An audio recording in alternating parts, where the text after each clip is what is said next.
No one survives alone in Siberia. Not in winter. Not when the temperature drops so low that even breath turns to ice before touching the ground. And certainly not when a wild bear knocks at your door. But on the coldest night in recorded history, when thermometers froze at -71 degrees C, an 80-year-old woman heard something outside her wooden cabin. It wasn't the wind. It wasn't the cracking of trees. It was something breathing, heavy, slow, desperate. When she opened that door, she expected death. Instead, she found a mother and a dying cub, and what happened next would shock an entire region of Siberia. Her name was Elena Mikhailovna. She had lived alone in a small village near the edge of the Siberian taiga for 22 years. After her husband passed, after her son left for the city and never returned, after the village slowly emptied one family at a time, Elena stayed. because this land was home. Her cabin was small, 2 rooms, a wood stove, and walls reinforced against brutal Arctic winds. She woke before sunrise every day, chopped wood, melted snow for water, fed the stray dogs who wandered near her fence.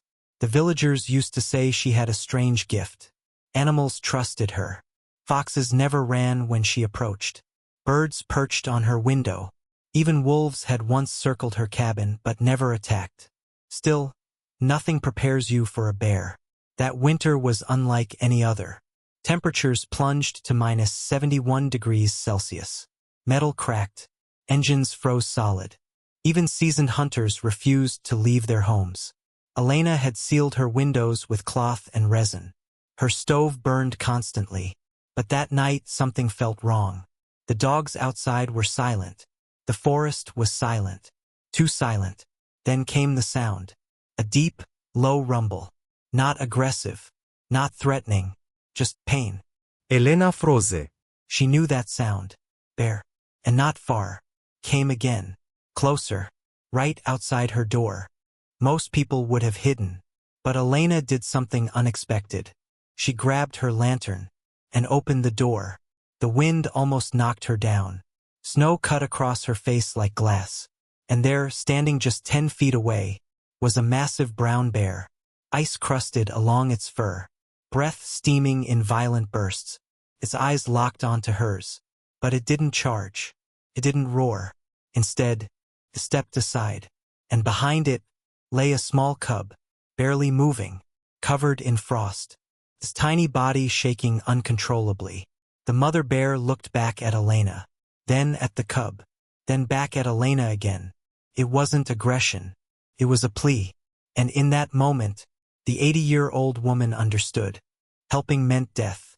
Everyone in Siberia knows that.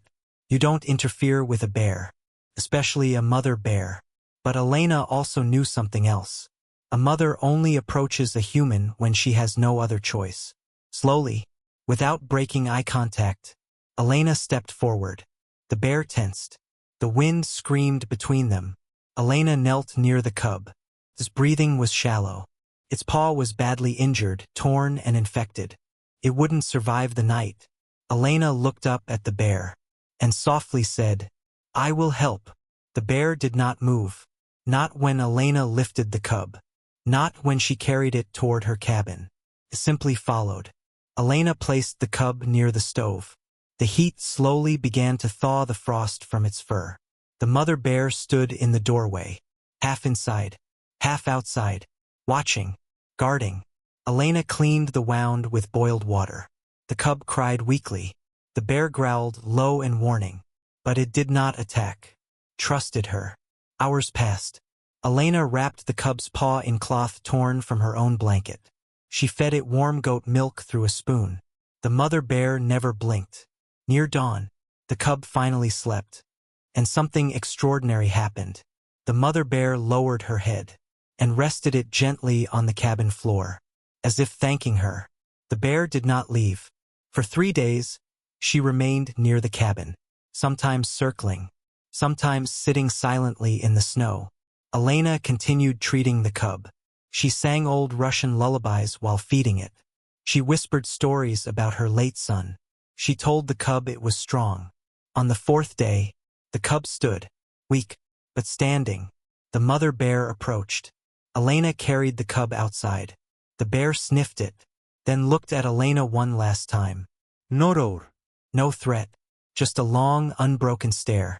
Then she nudged her cub gently, and together, they disappeared into the forest. Most would think the story ended there, but Siberia remembers. Weeks later, Elena found something outside her door.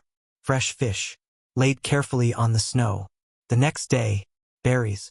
Then once, a rabbit. The villagers laughed when she told them, but the gifts kept appearing.